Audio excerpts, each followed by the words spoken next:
to root it with the wind blowing predominantly right to left from the south. And check that, Dave Pinzer will kick it off with Clee Montgomery and Dokie Williams deep for the Raiders. Pinzer the punter, and Thomas, of course, the field goal kicker. So a measure of just how good the Bears are. This is the chance they've been waiting for. And the Raiders trying to rebound. They're out of first place. Montgomery hammered at the 21-yard line. Dave Durson, one of the top special teams players with a tackle. Mark Wilson, the quarterback, has Kenny King and Marcus Allen as running backs. Dokie Williams for the injured Cliff Branch, and Malcolm Barnwell. Barnwell now the big threat deep, and Todd Christensen, who's tied with Marcus Allen most receptions with 45. Bruce Davis, Kurt Marsh in at left tackle for left guard for Charlie Hanna, Dave Dolby, Don Mospar, and Henry Lawrence, the offensive line. First down from the 21. Allen. Oh, this is the toughest team in the NFL against the run, and Marcus Allen feels the pinch. He gained barely a yard. The defense of Hartenstein, McMichael, Hampton, and Dent, that front four. Three linebackers, Otis Wilson, Mike Singletary will hit you as hard as anyone, and Al Harris is big enough to play in the defensive line. Mike Richardson and Leslie Frazier at the corners, and Todd Bell and veteran Gary Fensick at safety. Second and 9. Wilson almost intercepted by Al Harris, who knocked it away from Todd Christensen. When you line up against the #1 statistical defense in the league, and they come out ready to prove what kind of players they are, you're going to have the kind of popping and the kind of enthusiasm. You just sense that Bear defense being emotionally ready to go today. Harris, we mentioned, big enough to play in the line, which he has, is 6'5" and 253. It's 3rd and 9 for Wilson and the Raiders. This is the favorite down if you're a pass rusher.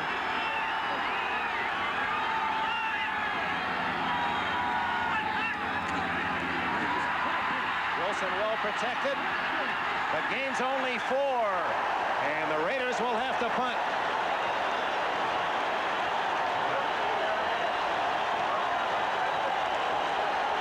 And look at these fans at Soldier Field. They're on their feet for the defense. The Bears quickly establishing control on the line of scrimmage. The Raiders lost a couple of ball games this year because they couldn't dominate at that level. Jeff Fisher, veteran from Southern California, the only man back for the Bears at his 34.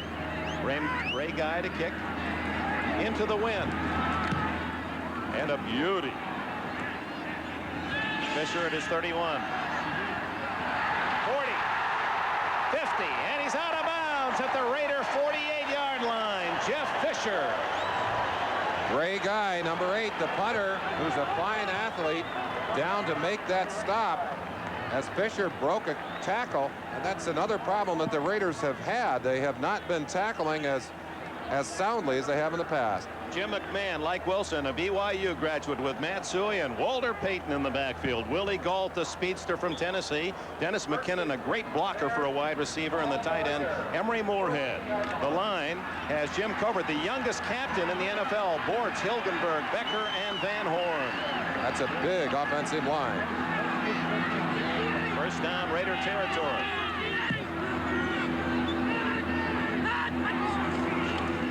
Guess who? And Payton is near the 45-yard line. A remarkable statistic. Walter Payton, busy as he is, has not coughed up the ball on a fumble this year. Squirek for Millen, Nelson, and the top linebacker, Rod Martin, 53. Hayes and Haynes on the corners, Davis and McElroy at safety. 2nd and 7.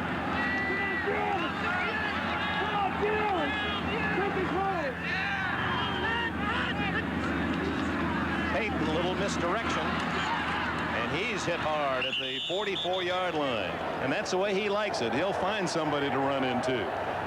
Dick, when Payton came into the league back in 1975, we played against the Bears both his rookie year and his second year, and I looked at him, I said, this kid better learn how not to take those shots. He'll never last. Well, here he is 10 years later, and he still attacks the defense. It really separates him from many of the other backs and it's amazing that he has been able to survive as long as he has. Not only survived, leads the NFL this year, leads the NFL in rushing history, and he's only missed one game in his entire career. Passing down for Jim McMahon.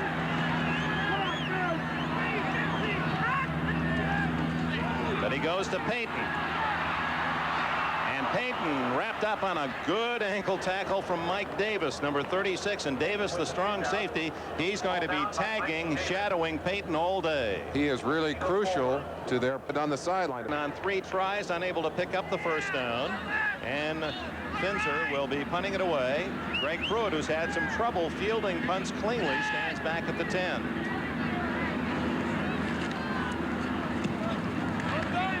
He hits it hard. Will he catch the sideline? No. And the Raiders take over at the 20-yard line, just about where they were when they received the opening kickoff. 11 minutes left, first quarter, the Bears and the Raiders. Soldier Field, built as a monument to World War I heroes here in Chicago, south of downtown, overlooking Lake Michigan on a beautiful Sunday afternoon. No score. Raiders' second chance. They start from the 20. Wilson up top. His arm was hit, incomplete. Dokie Williams, and a flag is down, and they may call roughing against the Bears. Steve McMichael was the man who hit Wilson as he unloaded the ball.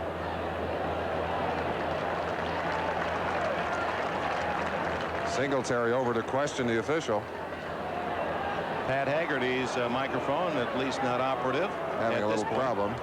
But that's not the kind of physical football you want to employ. You want to be rough and tough, but penalties like that are costly. And the Bears, we talk about Raider penalties. These Bears have been penalized many times themselves. They are the officials today. Roughing the passer, number 76. Michael bit too rough in taking Wilson down, and it cost the Bears 15 yards. Not an easy assignment today, Merlin, because of all the pregame talk. The Bears proud of their heritage, their toughness. Of course, the Raiders with their own reputation. Marcus Allen trying to get outside. Little running room. And he has 7 yards at the 42 before Gary Fensick can bring him down. And an entry downfield to Leslie Frazier as he was blocked by Dokie Williams. First score, Pittsburgh. Didn't take them long against the Oilers in the first quarter. Mark Malone to Stallworth. Welcome back to Chicago. It appeared that Frazier was okay. Left the field, of course, has to miss at least one play. And Sean Gale, 23, has replaced him at the right corner. Second and short for Wilson. Good protection. Dumps it off to Allen. And Marcus Allen has the first down of the game at the 48-yard line. Mike Singletary, Samurai, the middle linebacker, makes the tackle. From Chicago, we go to New York. All right, Bob. Matt Stallworth has really rebounded and having a great year with the Steelers. First down play for Wilson. And he's going long for Barnwell. Almost intercepted on the deflection by Todd Bell, who hustled back to help out Mike Richardson. You can see that ball fluttering into the wind. Not a good pass. 3 interceptions off Wilson last week. Those turnovers costly in the loss against the Broncos. A couple of those on deep balls that were not thrown well, but I believe you're right in saying it was the wind that did knock that one down. And from talking to Bear players, they say the wind may well get worse as this game wears on today, even shifting and swirling in this stadium. We'll keep an eye on that for you. Capricious. It doesn't appear to be blowing that strongly now, but it gusts at times, and it doesn't always blow in the same direction. That ball really flopped in the air. And that's tough on a passer, I'll tell you. Second and 10. Pressure on. The throw. No! Is it intercepted? No, the ball was out of bounds. Dokie Williams almost had it, and then it bounded off his arms and right into those of Leslie Frazier, who was returned to the lineup, but he was out of bounds. Dokie Williams, of course, playing in place of Cliff Branch, who's being rested again this week, out with a groin injury. Williams has the ball in his hands. Indeed, should have been a catch. Watch him control it here. He has plenty of room to the sideline. I think started to worry about that sideline and let the ball drop back over his head. But not having 2 feet in bounds, it doesn't cost you a turnover. Here's where the Bears bring almost 8 men up on the line of scrimmage in that unique alignment. 3rd and 10. Foul ball Don't have it yet. And the Raiders recover. How do you do? Kenny King, the fullback, as those big linemen of the Bears trying to pick up that bounding pumpkin, and they just couldn't squeeze it. Tom Flores on the far side just shaking his head, and Mark Wilson still down on the turf, has not moved, and with Jim Plunkett on injured reserve, this could be very costly to the Raiders as they're out to check Wilson. Yes, they have David Humm, who was in Las Vegas working there playing golf the first half of the year, and then it's Ray Guy. An 8-man front virtually for the Bear defense, and there's the blitz from the blind side right there. Woof, just vicious. Otis Wilson, number 55, and right behind Singletary. He's the man they single out as being their second most aggressive linebacker. Watch from the right-hand side of your screen. Number 55, no one even touched him. He just literally lifted Mark right off his feet, and I don't think it's a lower body injury, but looked like a whiplash almost. The concerned man, you just saw his eyes and the concern in his eyes right in the middle of your picture. Back Mark Wilson. If he can't go, it'll be David Humm, who did not even open the season with the Los Angeles Raiders. No score, 8:44 left in the quarter. Humm may not have to come in, that Wilson is okay, but concern, a lot of that on the sidelines for the Raiders. Certainly a lot of that. Dick, while we have a second, just like to pass along to you. Me and Bill Sturm, Ted Husing, Red Barber, and Don Dunphy. First group into the Sportscasting Hall of Fame. From the 24, the Bears in a scoreless first quarter. McMahon's first pass, and he's going long. Willie Gold, he has it at the 26-yard line.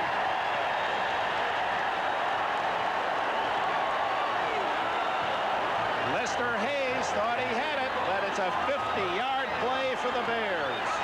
The Raiders have been challenging people to go after their corners for a long while. And it's just been in the last little while that people have begun to accept the challenge.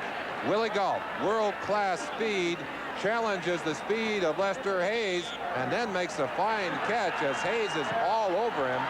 Finally gets him out of bounds to save the touchdown. Well, what a throw by McMahon. McMahon coming on with that broken hand. He still has a lot of swelling, but it doesn't bother his throwing. First down at the Raider 26. Little play action. Man going for 6. And McKinnon well covered by Davis. The crowd felt that McKinnon may have been bumped a little bit. Davis is a physical player, but he's up against a physical player there. McKinnon is one of the most physical young receivers in the league. You'll see him picking up right here. There's the bump the crowd was thinking about, but that's incidental in the minds of the official in this case and not ticketed. Davis is going to be a busy man today along with his regular responsibilities. They have given him special responsibilities on Walter Payton. Gault, the speedster, to the left. McKinnon right. Suey and Payton stay behind McMahon.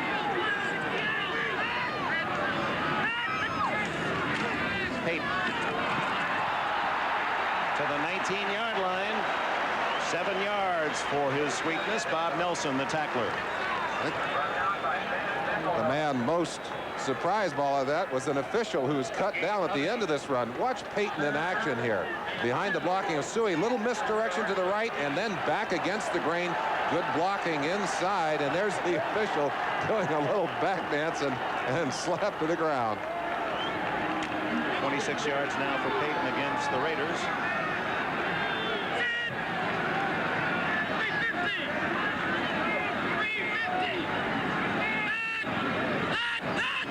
Whoops, Raiders were offside, and Payton, he's on his way for a touchdown.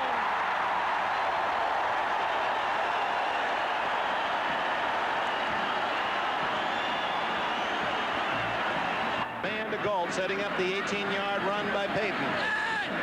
Bob Thomas, the point after.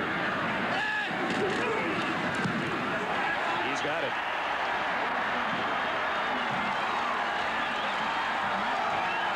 Dick, they were challenging the middle of the Raider defense. Number 71 right in the middle of your screen. Piquel, Nelson the linebacker, And there's the first missed tackle by McElroy, the second by Davis as he runs away from the Raider defense. Outstanding. Next Saturday, the trainer, John Henry, worked out yesterday, and he says 40% now that John Henry, who suffered an injury a week or so ago, will run next Saturday in the Breeders' Cup. That 9-year-old racing wonder. We hope you'll be with us. 4 hours of live coverage, unprecedented. The Breeders' Cup next Saturday on NBC at 7-0 the Bears. Or they've got their own thoroughbred, Walter Payton. Doki Williams at the 3. Williams, little daylight, and dances to the 35-yard line. Now let's check the sidelines and who's going to be the quarterback for the Raiders. David Humm, last-minute chat with Tom Flores, and Humm, those are his career numbers, not this season. David Humm, who is now in his 10th season, has only thrown the football 130 times, used sparingly at best. There's the man they're concerned about. It looks like, I think we're going to see Mark Wilson in this game. They were giving him oxygen on the sideline. I think they're just giving him a little breather. That whiplash, I think, may have numbed his senses a little bit, Dick. Now it's Humm under the gun. Marcus Allen, no gain. Dan Hampton on top, collaborating with Richard Dent, 95, down around his ankles. Dent has really come on as a sacker in the last few games. Look at the Bear statistical edge there. Yards per game on the rushing, 79, ranked first in the NFL. And they're way ahead of the next competitor. Almost 40 yards ahead of that statistic. Second and actually 11, a yard loss. Humm on the throw. Dumps it out to Marcus Allen. He has room. 45, 50, and into Bear territory and a first down at the 47. A little dump off, safety pass for Humm. That's one of the things that Mike Ditka talked about yesterday when we had a chance to visit with him. He said Allen is so dangerous, not just for his running, because he's the guy that can find the open room on the field. He's the guy that can cause trouble for you. Humm doing all that's expected of him here, gets the ball off quickly and right into the hands of Marcus Allen. And look how open Allen is. Again, that's just a little dump-off pass, but that's like a long handoff. And Otis Wilson, the linebacker, was coming on the blitz, and Allen just ducked around it. Here's Allen's up the middle, and he's at the 43-yard line. One of the concerns for the Raiders, of course, and one of the objectives for the Bear defense, to make Allen cough up the ball. He's fumbled it away 5 times in the last 3 games. With Mark Wilson out of the lineup, there are now 7 new faces in the 2 starting lineups for the Raiders today. And that's a lot of people to turn over, and that's just since the beginning of this season. Credit Allen with 3 on that last carry. Kenny King's first call. And he gets to the 41, a hard-earned 2. Todd Bell and Gary Fensick, the 2 Bears safety men. Bell almost playing as a linebacker plays, Dick. We'll get a shot of him. He comes right up, snugs up on the line. Very physical, not a big man, but interesting how more and more NFL teams employing good, strong defensive backs and linebackers almost as you would linemen. Here again, you can see the Bears basically with a 7-man front. 3rd and 5. Good protection. Not now. Humm in trouble. Whoops. He hands it off to Davis. A free ball. And we'll wait for the signal. Bears think they have it. A costly mistake by Humm.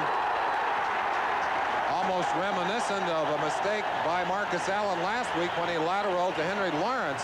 Humm throwing that football. I think there should be a standard rule. Maybe there is. First consecutive game.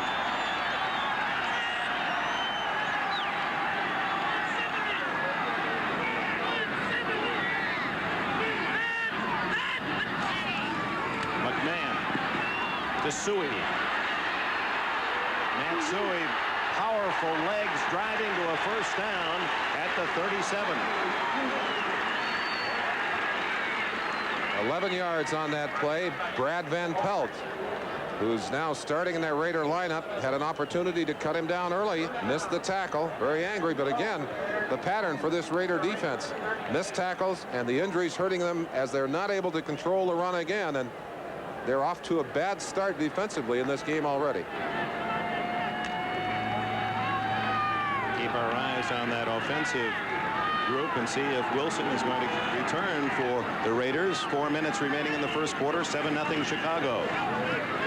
Good fake. And McMahon going long for Galt. And that's why Mike Haynes is an all-pro. Out there alone, a great fake, but Haynes saw Galt sprinting, a world-class runner, and there he was to make the play.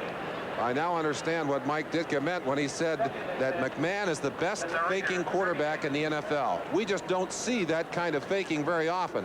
Mike Haynes read it beautifully. You see him cutting back here, getting good position on the ball, and almost taking it away from Galt.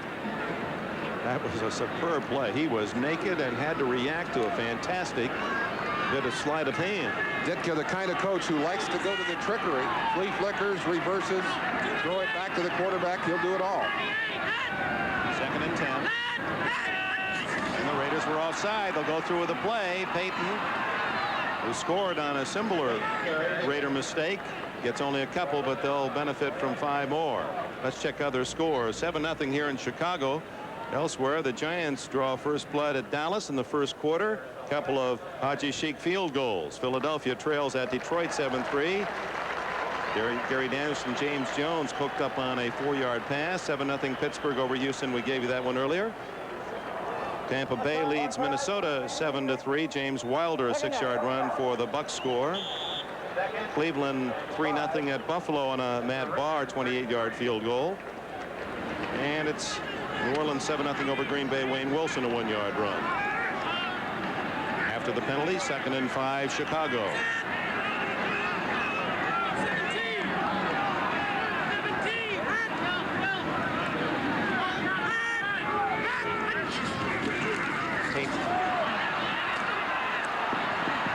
Out of bounds at the 30, maybe the 29. They're going to call it inside the 29. Rod Martin ran him out. A man who desperately would like to be on the field today. Spike, Matt Millen.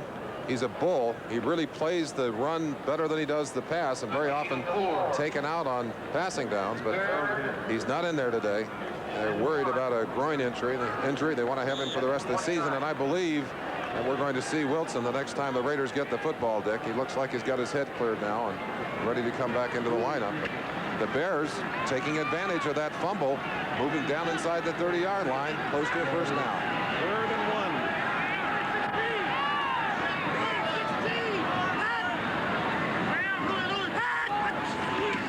And McMahon sneaking it. It's going to be close.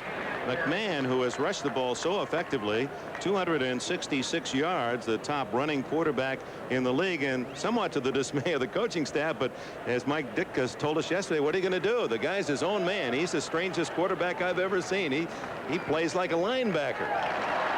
Well, he tries to run over the defense, and he did run over them enough to get the first down there. There's the rushing average, 7.4 yards per rush. He's got a lot better legs. He is really a runner. And they've likened him to, there's Buddy Ryan. There's Buddy Ryan right in the middle of your picture there. Payton. Oh, what a move by Payton. He got a couple out of it, and the instinct to stay outside.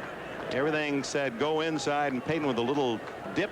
He's to the 25-yard line. Now, just to follow up on McMahon as we watch Walter Payton join him in the huddle of the Bears, that some of the folks liken McMahon to a young Billy Kilmer or Bobby Lane, including Ditka.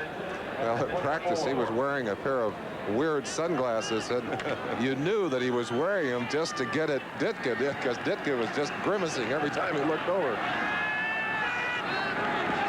2nd and 8.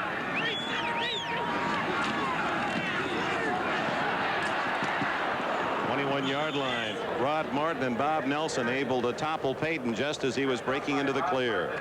The injury news for the Raider defense not as bad as it could have been. Martin had to leave the game last week against the Broncos, as well as Millen, but he has healed rapidly and is back in the lineup and is very important to this defense. That was a fine play by Bob Nelson on that last one. Knocked off his feet, bounced back up, got in on the tackle. All right, 3rd and 4. The Bears run the ball 65% of the time. Normally, you would look for pass in this situation. Not against the Bears.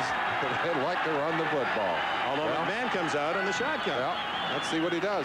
They still run from this formation. Right. Suey. Raiders were ready, and it's a 2-yard gain. Ooh. Suey really got pinned back, but he's okay. Mike Davis, Barnes, McElroy, all in on the hit. And I don't believe he got enough for the first down. Nope, he's going to be short. The Bears given an interesting opportunity to make a coaching decision here. 4th and 1, and Ditka is going for the first down. Well, I said he's a gambler, an aggressive player, and he is putting the cards and the money on the table early. Well, the 60,000 assistant coaches here. They like it. Well, let's see what they feel. If he doesn't make it, let's see how they vote on it. Well, but that's the fickle nature of those assistants.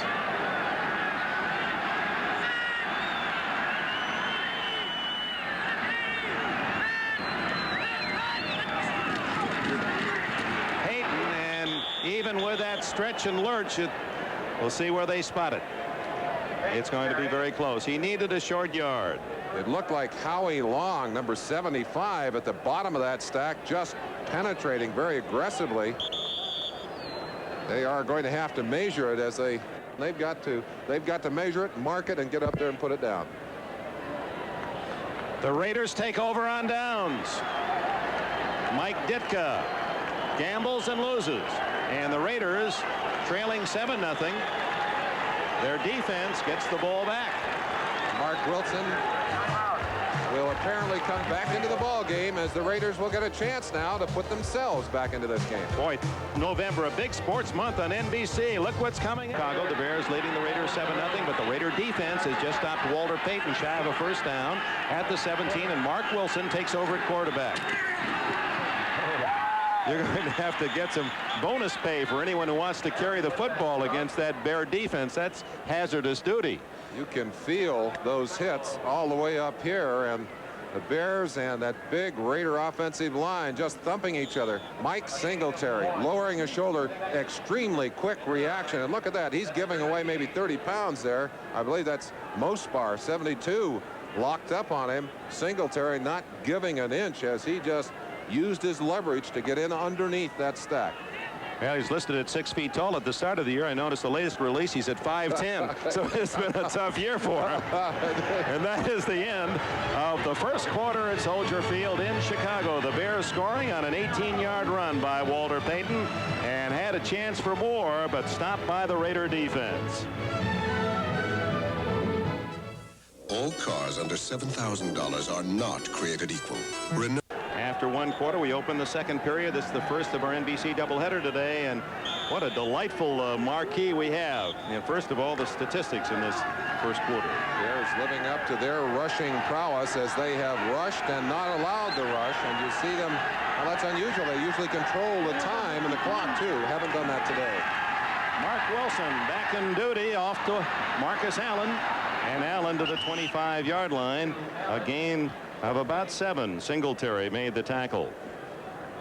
Dick, the one thing that watchers of this Bear team will tell you is that they do some gambling on defense. They come to put a lot of pressure on you, and if you can get past the line of scrimmage, especially against that stacked defense with 8 people up, you can do some real damage. And the Bears have been hurt by big plays this year. The Raiders are a big play team. And Wilson now has the win. 3rd and 3. Oh, what a catch by Christensen, and he may have the first down at the 28-yard line. A one-handed snare by the tight end Christensen. Al Harris made the hit. Let's see where they spot it. Looks as if it's good enough for the first down. It is. The blitz is coming. Christensen read it quickly and found the open turf. And look at him bat that ball back into his hands. He is such a sure-handed receiver. Does not have blinding speed, but just has a great sense about finding the open space and reading the defenses, knowing when he is a key man in the reception pattern. It's important to note that the Raiders have been the outstanding second-half team. The Bears' success scoring has been in the first half, and the Bears, true to form, lead 7-0. Wilson. Look at that ball die, and it's going to be intercepted by Frazier. Leslie Frazier. He's at the 12-yard line. It looked like Wilson hit someone's helmet. He's holding his hand. He didn't know what to do. He didn't want to go over and get in on that tackle. He's going to the sideline. I think maybe he hit somebody's helmet on the sideline. Something obviously wrong with his hand. Well, that was a gift right into the lap of Frazier. 33 yards on the return and a first down at the 12. McMahon, lots of time. And unable to find Pat Dunsmore, the second tight end. Second-year man out of Drake. Jack Squirick on the challenge. They really dodged a bullet when they were able to shut the Bears down on 4th down. They really have a challenge here today. 169.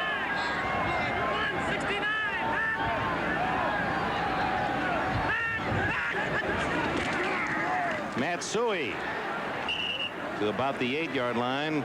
Gain of about 3. Suey, the former Penn State star, he was happy like all the ex-Lions with that upset of Boston College yesterday. Mark Wilson on the far sideline. That's Dr. Rosenfeld on the right-hand side. The trainer George Anderson on the left, and they have apparently not. It must not be a very serious injury. They'd be working on it, but he obviously is checking his grip of the football, and we will have to wait and see if there's something that may keep him from coming back into the game. 3rd down and 7. McKinnon in motion. Payton got blockers, and he has a touchdown.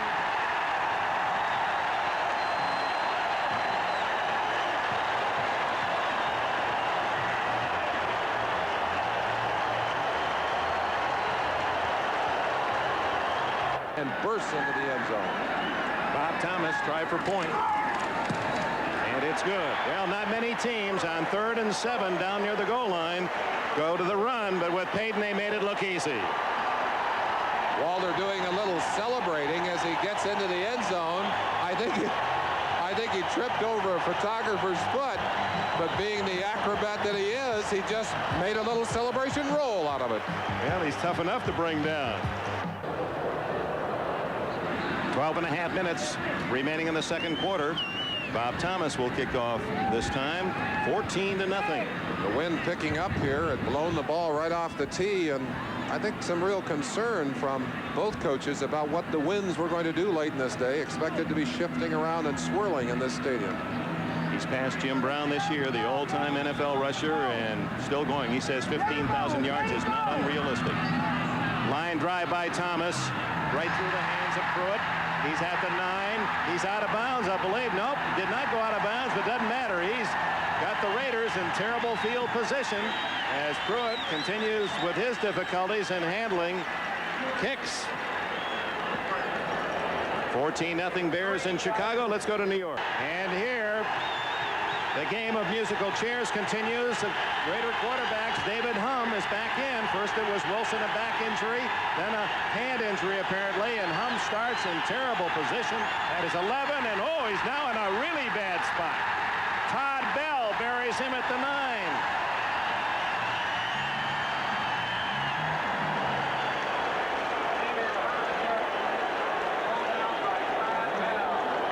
The monsters of the Midway. Well, we build this as a physical game. It has been that, but most of the physical nature has been on the side of the black-shirted Bears. We're used to seeing the Raiders dominate people physically. Right now, they're getting the short end of the stick. The Bears are wearing the dark jerseys today. Listen to this crowd.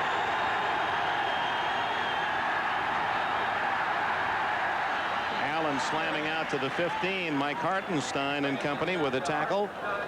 It'll be 3rd and 6. You know, that wasn't too far from going all the way. Allen was close to breaking that one for a big one. There's the sack pack for the Bears with Dent and McMichael leading the way. Dent has 6.5 in the last 3 games. Well, just 5 in the last 2 games. He is really coming on as a pass rusher. They're after Humm. Christensen is short of the first down at the 18. Todd Bell made the hit.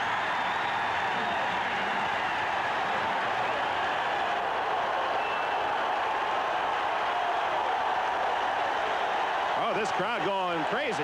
We just talked about Richard Dent, and there he is, along with number 99, Hampton.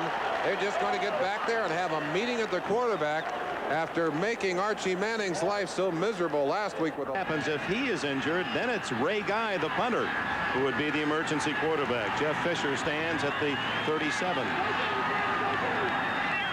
10 men on the line of scrimmage. Christensen snap. Beautiful kick by Guy. He'll get a roll. Unfortunately, it goes out of bounds. Had it stayed in bounds, he would have had his longest kick of the year. That being 63 yards prior to today. Timeout. The Bears have it again, and they're growling with a 14-0 at their 28-yard line, and a key defensive series for the Raiders. Down 14-0. They have to find a way to stop McMahon and the Bears. Payton is a place to start. Brother Eddie Payton, Walter said that he's the reincarnation of a great white shark. If he stops driving forward, he'll die. Well, boy, no one stopped that yet. Dick, let's go and take a peek at the line of scrimmage right here. Jimbo Covert working one-on-one on Lyle Alzado, and that's a fine matchup. Covert getting outside of Alzado, influenced Alzado with just a brush block, and Payton so quick that he was able to get inside of Alzado before he could turn around and get a hold of him. Picked up nearly 7. Suey. He has the first down at the 40. And the Bears are blowing the Raider lineman right off the line of scrimmage. The word from the Raider bench is not good. Mark Wilson apparently sprained his thumb, and it looked like he hit the hand of someone coming in. You see the tape right there on the throwing hand, the right thumb of Mark Wilson. You saw him lose control of that football. Apparently cannot squeeze the football, and if you can't squeeze the football, you simply can't throw it. So it looks like it's going to be David Humm the rest of the way today. Humm had not thrown a pass until today. Man dumping that one downfield. Willie Gault one-hopping it. Mike Haynes on the coverage. This telecast presented by authority of the National Football League is intended for the private use of our audience. Any rebroadcast or other use of this telecast without the express written consent of the Chicago Bears and the National Football League is prohibited. Raider defense responding on that play as they put a great deal of heat and pressure. Mike Davis was the blitzing safety who was in quickly. That's the kind of play they need. They want a turnover right now. That's Bob Seaman, defensive coordinator, signaling in defenses on the sideline. His troops are under a great deal of pressure now. 2nd and 10. Payton. Well, they ran him wide and kept moving him to the outside, where Payton was able to pick only a couple. Van McElroy, who is now tied with Matt Millen for the leadership in tackles. He was called upon more than he wanted against Denver last week. He got credit for that one. Well, coming up, the second half of our doubleheader. Unbeaten Miami will be challenged by the Jets in New York. Kansas City at Seattle. And of course, the Seahawks still a big part of the picture. New England looking for a playoff spot. Denver a flush after that win against the Raiders last week. And Cincinnati against unbeaten San Francisco. So some great action ahead. Let's settle down and enjoy the Sunday with us.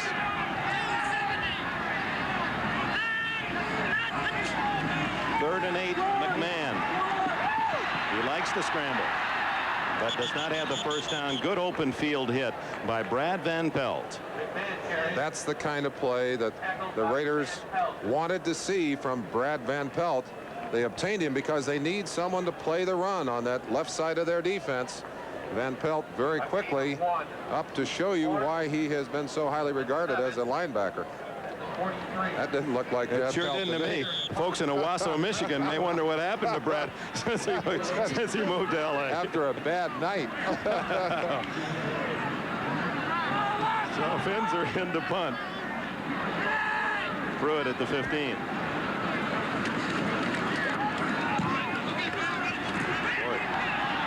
Pruitt on the run, 30, 40. And to the 47-yard line. It's a good field position for the Raiders. Short kick and well handled by the veteran Pruitt. Now the reality of the situation with Mark Wilson out of the lineup. You've got to severely. NFL, the Raiders defense 3rd overall. So far, it's been the Bears that have the upper hand in the first half today. David Humm for the injured Mark Wilson. He's in trouble. Is that a fumble or a pass? If it's a fumble, the Bears appear to have it. Nope. Raiders come up with it, and it was ruled a fumble as they came around the back door on David Humm. He got his own along with Marcus Allen. Richard Dent working from the outside on Bruce Davis, came all the way around the horn. Here's a chance for you to see it at home. Dent right here on the bottom of your screen, and Hampton, the 2 men who are getting the problem in there. These are the guys that'll give you the heat right here. Hampton and Dent. Now watch them as they rush the passer. Dent is going to go all the way around the outside off your screen. Hampton right up the middle. Watch him there, coming from the backside, just stripping the ball away. No chance for the quarterback. And serious injury possibly for the Bears. That's Dan Hampton who is down. Injured, but appears to be okay. Young Van Horn, the tackle, one of my ENBERGs, Hilg Enberg, told me yesterday that when he was a 10th grader in high school, he came to the Rams camp and used one of your shoes. Well, no, I gave him a pair of shoes. He came out. He didn't have any shoes big enough to wear. How big? Wait, how big? 15 triple E's, and he couldn't find any. And I said, "Come here, son. Let's get some shoes out of this locker." He still remembers that to this day, and it's kind of fun to have that kind of recollection, Dick. David Humm sacked on the last play, looking for a little help on the outside. Throws to Christensen, incomplete. Christensen popped by Fensick and Bell. Dick, one of the things that happens to a team when they're hurt and when they get behind like this is people start to do everything. Todd Christensen wanted to make that play so big that he took his eye off the football. We're looking at Hampton on the sideline. Fred Cato, the trainer, working on him there. Looked like he was shaken up a little bit, but that's the danger when you get behind like this of not trying to do more than you can do in the ball game. 3rd down, 17. Good protection, and it's intercepted by Fensick. Gary Fensick, now number 2 in Bears history. That's his 28th career interception. Well, if they can put more points on the board, they may not let him come back in the ball game. He is very important to that defense. 14-0 Bears. McMahon looking for more. Wide open through the hands of Willie Gault. Lester Hayes was the nearest Raider. 7:06 left in the half. Let's go to New York. They've been decimated by injuries. That's still one of the most exciting offenses in all of the NFL. What a roller coaster they've had the past few weeks. McMahon on 2nd and 10.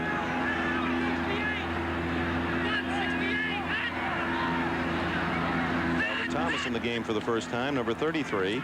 Payton, misdirection, and he gains about 3 at the 43. Let's bring you up to date on the scores around the NFL, the early games today. The Dallas 0-0 the Bears over the Raiders. I understand that Danny White injured his shoulder in that Dallas Giants game. 3rd down and 7, and McMahon going for a bundle to McKinnon, but it's out of his reach. Lester Hayes on the heels of McKinnon, but he could not have caught the ball anyway. Howie Long having a little conversation with the officials and with Van Horn. Well, while they talk things over here at Soldier Field, let's see what the chatter is. Now 4th down. Fins are in to punt. Greg Pruitt back at the 17. Beautiful kick into the wind. Pruitt lets it bounce dangerously, and it takes a bare bounce as everything seems to be going right for Chicago.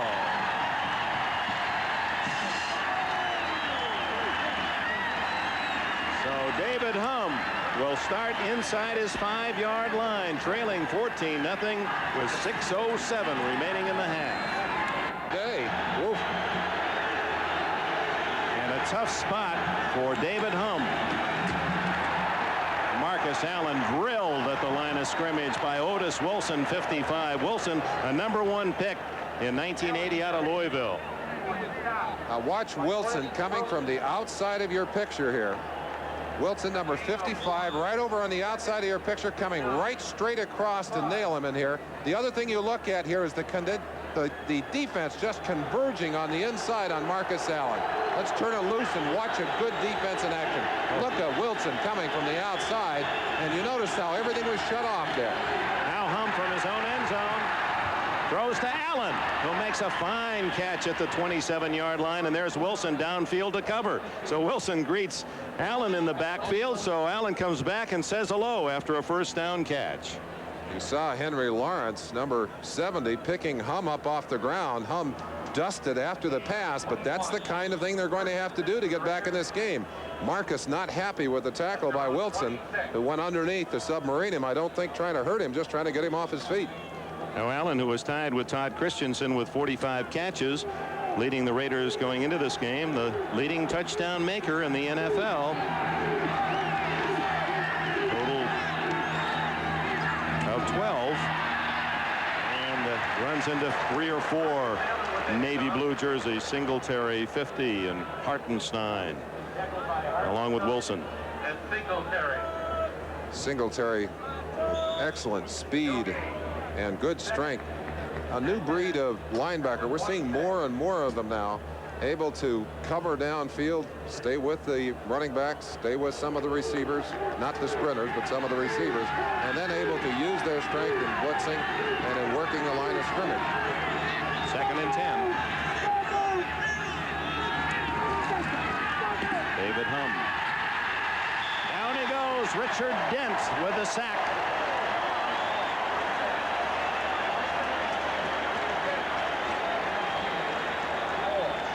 Four sacks for the Bears, who run their NFL lead to 42. Watch Dent from the outside. He'll go all the way out around to come back to the quarterback here. They're also getting tremendous pressure from the inside.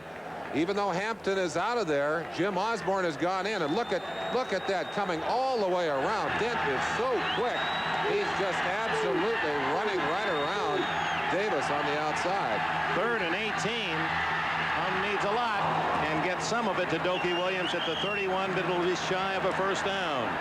And Hum gets hit again. And for the quarterbacks of the Raiders, the theme song might be Murder, he says. It's really a punishing position against this Bear pass rush. I'm sure Al Davis is wondering if maybe he hadn't better recruit some extra trainers. Things are starting to look grim on the Raiders sideline. Well, you said it would be physical. Maybe the fillings in Hum's mouth. Ray Guy to punt. On 4th and 5, Jeff Fisher back at the 20. Guy misses it. Scuffs it to the right. Takes a good bounce, however. Fisher fumbles. And I believe the Raiders have it at the 23-yard line. No, the Bears get it again. So even though the Raiders were signaling we finally got one, that was not the case. And the Raiders are furious at the call, apparently. That's right in front of the Raider bench. They had about 20 extra white shirts out there to assist with the call. The man with the dark glasses in the middle, the most enraged, he's Steve Ortmeyer, the special teams coach of the Raiders. And they have, well, what have they done now? Well, they just confirmed the fact that the Bears have the ball. Maybe we have a chance to see how they came up with that decision. The ball out of bounds, and as he recovered the football. On the line. Okay. He's got to be in bounds to recover that ball. So at the 24, the Bears, well, things have gone well, haven't they? Out to the 27-yard line, and Walter Payton adds to his all-time total. One of the things that you've got to think about on the Raiders sideline is if you can get a 67 yards now for Payton, who's likely to get it again. He hammers into the line at the 30. Yeah, we expected some of this. You knew that was going to come. Howie Long. Howie Long and Van Horn, they had words earlier when Howie thought he was being held, and Howie just shaking his head. The new rules do allow a very liberal use of the hands. Well, if Howie knew how big Van Horn's feet were, he wouldn't mess with him. You better hope that Van Horn doesn't kick him. Got those Merlin Olson specials on. So far, Allen getting most of his work done receiving with 46 yards, and Payton is a +2 and a fumble recovery, plus covering their own fumble. Those aren't bad numbers for a whole day. We're just barely ending up the first half here. 3rd down and a short 5. 2 minutes minutes left in the half. McMahon. Good move by McMahon, who has a first down at the 37-yard line, and he leaves a string of Raider tacklers in his wake. Excellent use of his feet by McMahon as we go backfield and got off Lurie. He's using his voice effectively, and they've moved Howie around to try and get a pass rush there. But watch Piquel, 71. Oof. He better maybe get a sack or quarterback. In the league rushing, having a good half. Toughest to run against. Outstanding there as well. That was the Bears' timeout. 14-0. They're going for more. Out of the backfield to Walter Payton, and he steps out of bounds to stop the clock at the 44. He's shy of the first down. Payton's first yardage as a receiver this afternoon as he picks up steps. Are having to use a lot of people who have not seen much playing time in the ball game today. The speedster, Gold is to the left, McKinnon to the bottom of your screen. And it's short to Payton as Lyle Alzado putting the heat on McMahon. Well, McMahon now is 3 for 10. One of those 3 was that 50-yard pass to Galt that set up the touchdown, and Alzado getting in on the quarterback. You know, McMahon almost wasn't a Bear, at least if the departed George Halas had had his way. When Halas first saw him, he says, "You're damaged goods." He said, "I think you ought to go up to Canada to play. I wouldn't give you," I think it's a little negotiation, so I wouldn't give you $200 a game to play. Well, maybe George was just trying to get him down to his price. Well, obviously, McMahon not only has made it and making it big here in Chicago, but he really is a Halas type of player. He has that toughness. There's no question about it. 3rd and 3. 1:26 left in the half. Up on top, could be intercepted, and will be. McElroy, 25-30, 35-40, 45-50. And Van McElroy, that was the last man who could have gotten him. McElroy was that close to a touchdown, and let's see who saved it. Jim Covert. The tackle was able to cut him down just as he was ready to move into open field. $1 million races, 5 of those, $2 million and a $3 million race. Hum. Shot puts that one to Christensen, incomplete. And Hum is down and writhing again as Jim Osborne got him. He is hurt. He is hurt. Ray Guy, the punter, is the emergency quarterback.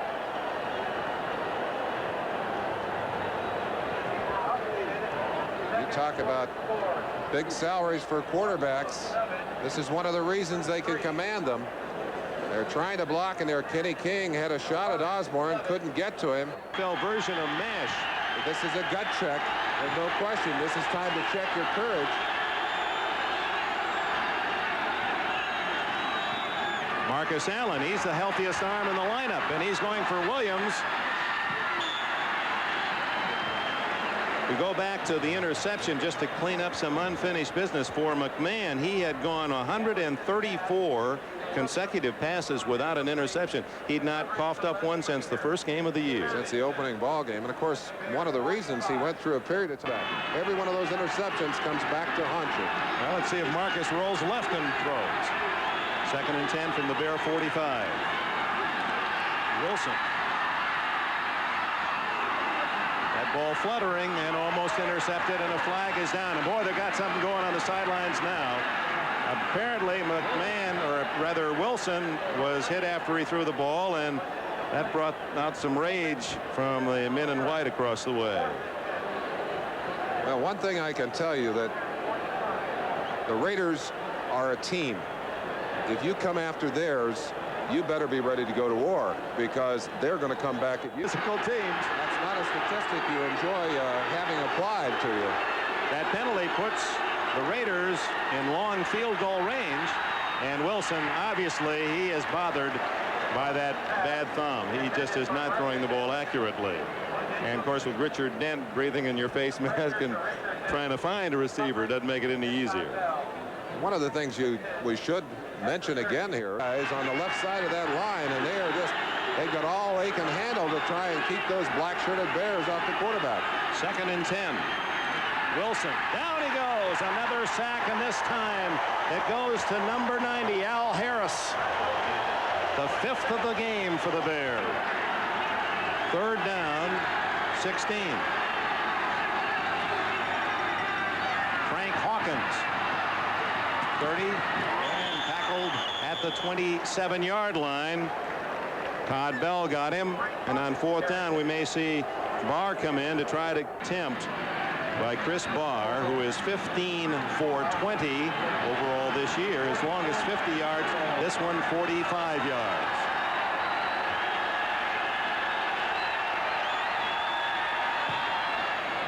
With the wind, he's got it.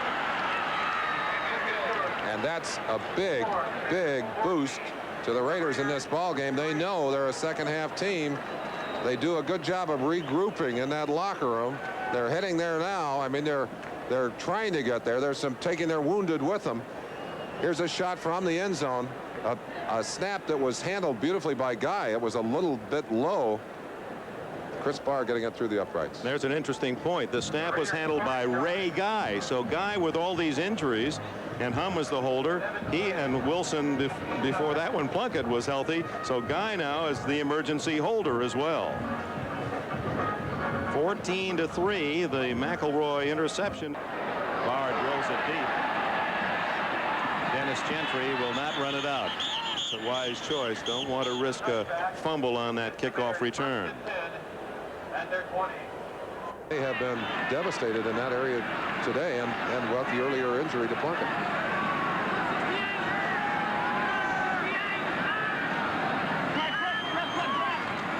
Suey. Alzado and Martin collaborate on the tackle after a short gain of quarter. 8 yards in the second, and Chris Barr 44-yard field goal for the Raiders. But the injury story almost as important as the halftime totals.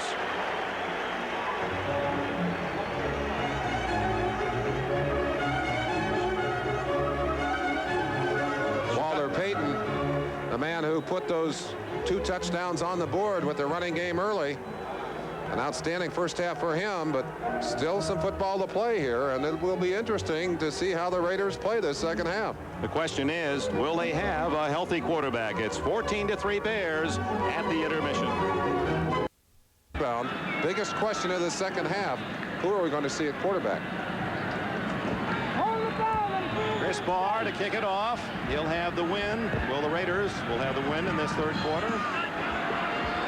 Gentry at the goal line, comes up to the 2. And he returns to the 20-yard line. And first play, immediately we have a little scuffle. Jimmy Smith from Elon and Tony Caldwell, former Washington linebacker. The statistics, it's interesting, 67 total yards for the Raiders. Marcus Allen has 70, but because of the sacks, it works out that way. The turnovers 3-0, and the sacks, 5 sacks for the Bears. 5 for the Bears and none for the Raiders. We mentioned the domination at the line of scrimmage. So far, it's been a Bear domination. The big men in front, the guys wearing the black shirts here today, the Bears, have been the bad guys. They've done the job. 14-3, first play of the second half. And Walter Payton with the honors, and gaining 6.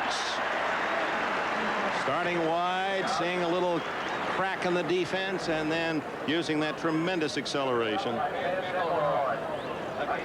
Combined yardage, this is starting today. James Wilder in first place. This is yards rushing and receiving. Oh, I understand this is through halftime now. Wilder still in first place as he was at the start of the day. Walter Payton, who was just 1 yard ahead of Allen, has now a 9-yard gap over Marcus Allen, the top 3 yardage eaters in the NFL.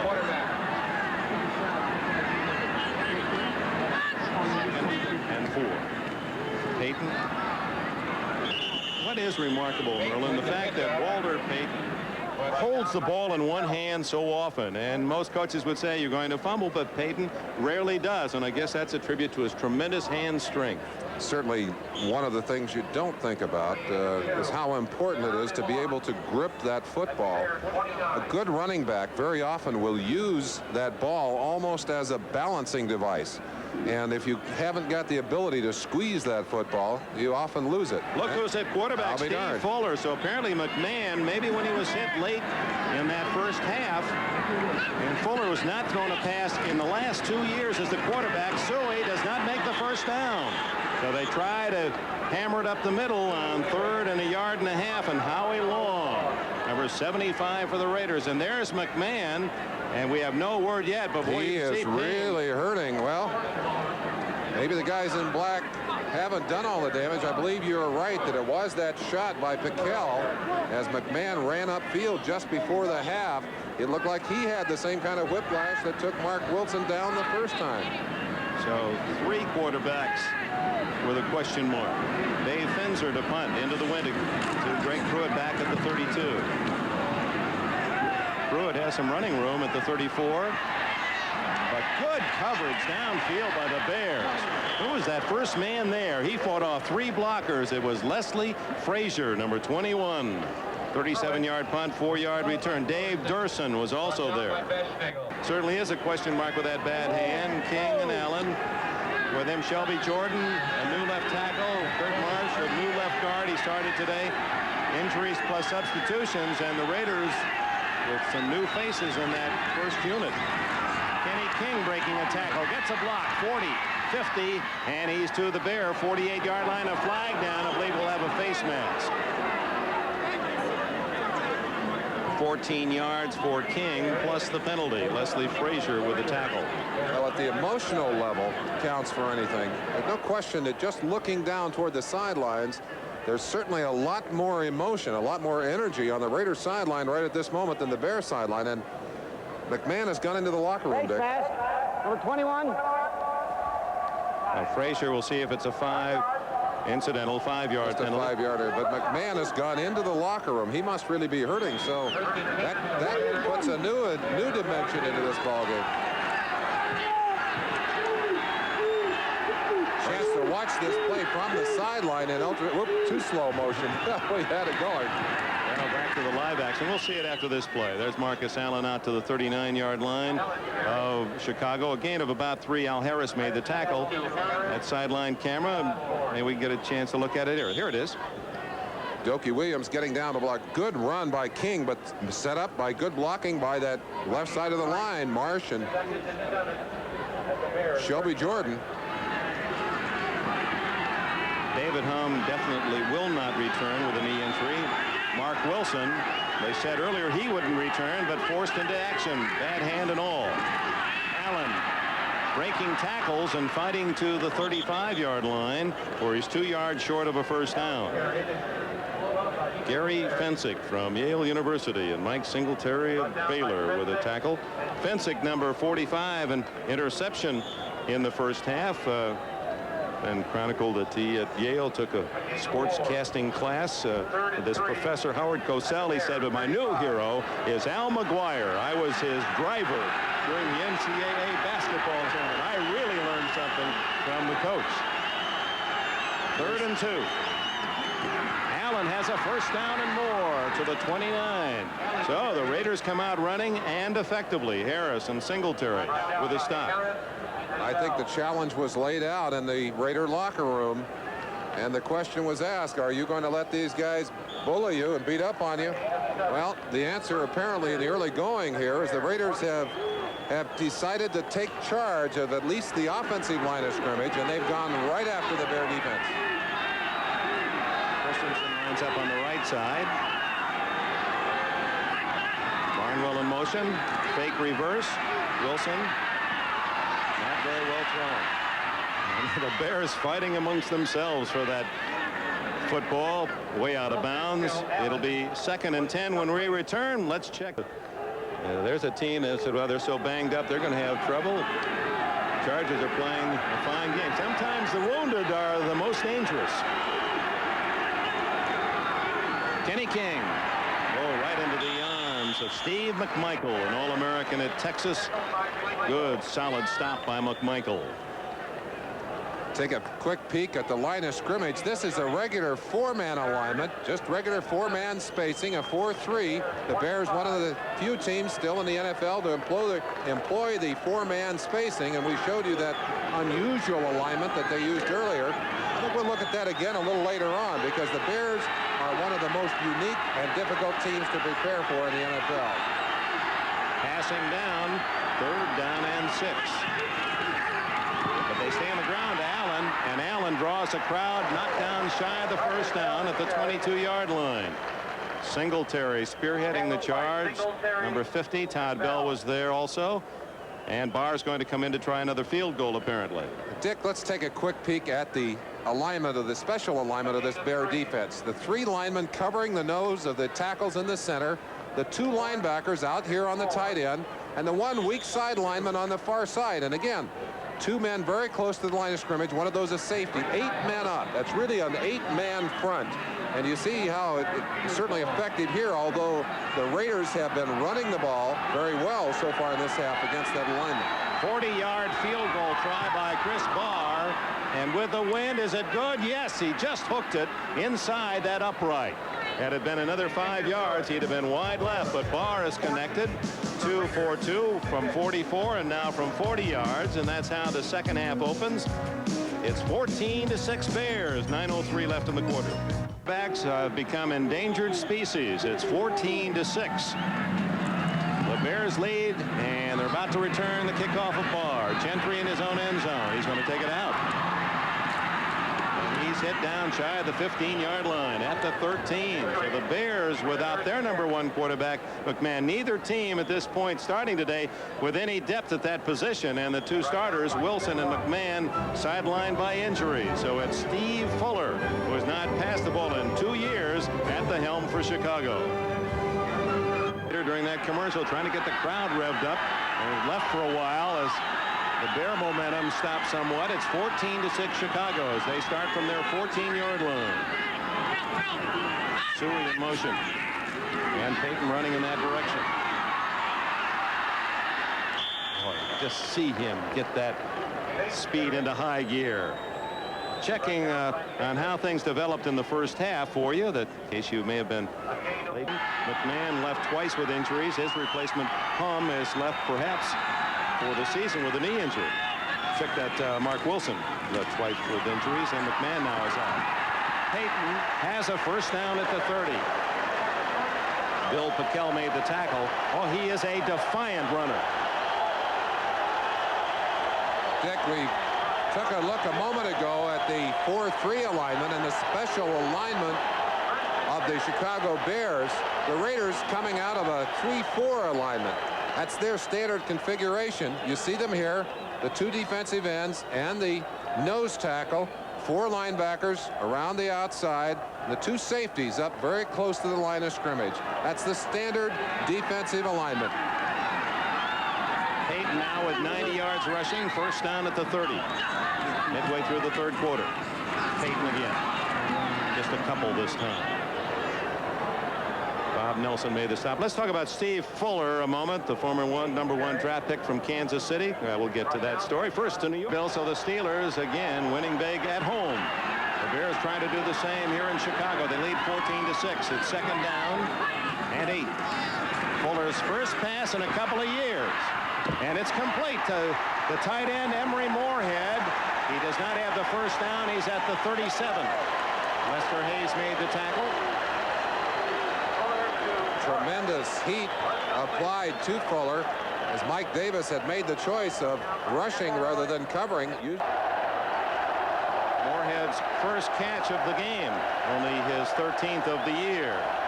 Fuller separated his shoulder in the preseason. He was with the Rams last year and never played. And we were talking about it yesterday, that just really hasn't been throwing well even in practice. Has not fully recovered from that shoulder separation. Good enough on that last one. He's good enough to toss it back to Payton, who's near the 100-yard mark as he rolls down at the 41. Brad Van Pelt made the tackle. Big Kurt Becker, number 79, out in front of Payton, doing a good job of blocking.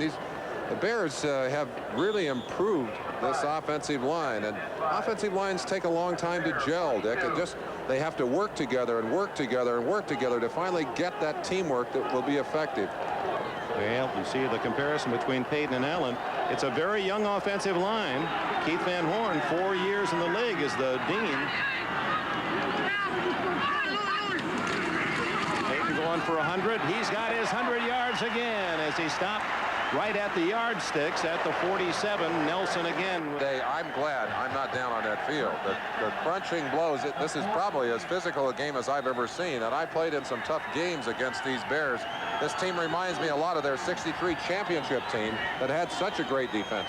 Their last championship 21 years ago, and they did under George Allen win it on defense. First down, and Fuller's second throw, a little dump off to Moorhead, and the tight end has his second catch on this drive and about 9 yards. So the pattern has been obvious under Steve Fuller. Give the ball to Payton, let him run, and if you have to pay 3-0 in that incredible NFL championship game. Luckman's still a resident here in Chicago and still a hero. They do love their sports in this magnificent city. Ooh, and they love that man Walter Payton, who fumbles, but he was already down. Pat Haggerty gets a bump on the side of the head as he was making the call. The ball is down, and he took a whack. That's got to be saying, listen, fellas, I was blowing my whistle. Let's kind of hold it down. Ooh, he said, now you know how the quarterback feels.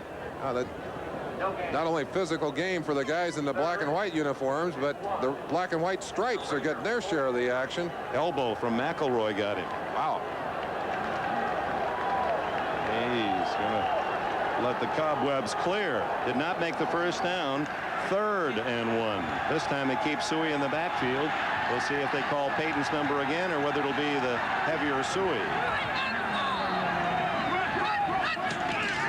That's Payton, and he doesn't make it again. So the Raiders apparently are figuring with the injury to McMahon that they're going to rely more and more heavily on Payton, and they're really keying on the brilliant number 34. Differences on the two sidelines. Ditka calling most of the plays. Ed Hughes, the offensive coordinator, but Mike calls most of the plays himself. And of course has called Sweetness's number many times today. He's done a great job, already over 100 yards, but on that play it was the Raider defense, and they've had a couple of crucial short yardage stops in this ball game. If they can take advantage of that stop, could turn the momentum back around again in this ball game. 2:40 remaining in the 3rd quarter. Bears lead 14-6. Finzer to punt into the wind.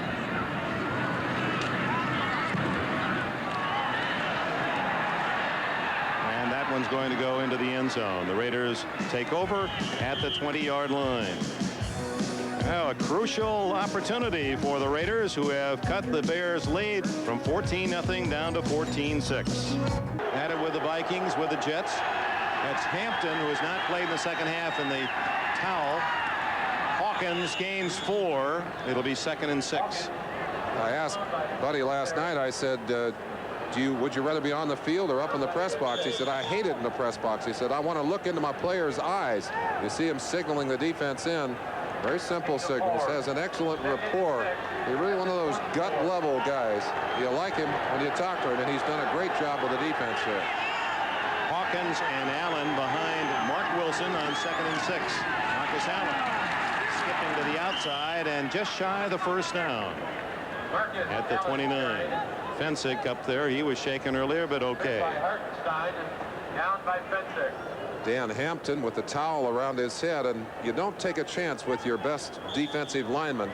He's so quick, so strong, has had leg injuries over the past couple of years, but has come back to be a major force this year, and that's an elbow injury that he has now. But with the lead and with the defensive line playing well without him, they haven't had to have him in. Dave Casper, number 87, is in the lineup for the first time for the Raiders as they bookend the line on 3rd and short.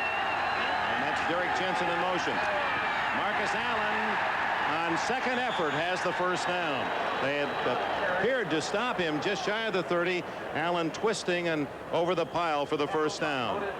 Casper wearing 87. That's a familiar digits on his back. Quick look at Casper first, and this is something that he does extremely well. He's a fine blocking tight end. And here's the man with the second effort. Dick, you talked about it, and there he is, stopped. And you just see him. He refused to let them hold him down, twisted his body, and used his legs to get over that line. Final minute, third quarter. Wilson to Williams, and he's hit immediately by Leslie Frazier. And Frazier was in a spot where he was tempted to go for the ball. He had a sure 6. And I think if we see that pass again, we might see Frazier take the chance. One of the concerns you have when a quarterback has an injured hand, you've got to wonder at how much control Mark Wilson has. There's a good spiral on that ball. Although if I were Dokie Williams, I might chat with him about the advisability of throwing it when I'm going to take a shot in the head like that one. Second down and 4. Might be the last play of the quarter. Hawkins dropped for a loss at the 36. Steve McMichael made the play. 8 seconds showing on the clock. Tackle actually made by Don Mosbar, 72, who was trying to block but got nailed out there. And the gun, the end of the third quarter at Soldier Field in Chicago. It's been the Bears' day thus far. The score 14-6. We'll be back after these messages from your local state field. First football game of the Bears, mid-1920s. Against the Chicago Cardinals here. Of course, they had 123,000 fans once for a USC Notre Dame game. 27, the home of Dempsey Tunney, on and on. It's 3rd and 5. First play of the fourth quarter, and it's batted down, incomplete. And we've got another little how do you do between Todd Bell and Todd Christensen. The Todds. No, the Bear defense, and Otis Wilson comes off holding the pit of his stomach. Let's look at Otis Wilson. He's right in the center of your picture here. He's going to drive in on a delayed blitz, and it's Wilson who will bat that pass down. Watch him as he gets a chance to come in after the initial surge. Coming in behind, high in the air. Took the ball down, but had his legs cut out from underneath him by Frank Hawkins, and ooh, that hurts. That was an example again of that 8-man front. They literally had 8 men right on the line of scrimmage. Jeff Fisher back at the Bear 20 as guy to kick. Uh-oh, what a terrific fielding job by. And look at that kick. Woo. All the way to the 13. Fisher down at the 26. Ray Guy with those soft hands. Would he have been some shortstop? Fielding that ball deftly and getting away a 51-yard punt. The Bears have it at the 27. Pull. They've missed his services. The Bears have it at the 27. Steve Fuller for the injured starter Jim McMahon. Full fake and the throw to Payton. And a good open field tackle. See, that was a nice tackle by Van McElroy. Let's check the other scores in the NFL. So we've turned the corner. Now the 10th week of the season. The Giants have taken the lead at Dallas. Third quarter, 13-7 Giants. San Diego leads at Indianapolis 24-10. Most of these will all be in the fourth quarter now. 20-all Philadelphia at Detroit. 35-0 Pittsburgh romping against Houston. 17-14 Minnesota leads Tampa Bay. 10-6 Buffalo with a lead against Cleveland. And the final, Green Bay 20, New Orleans 10 in the third quarter. And here it's 14-6.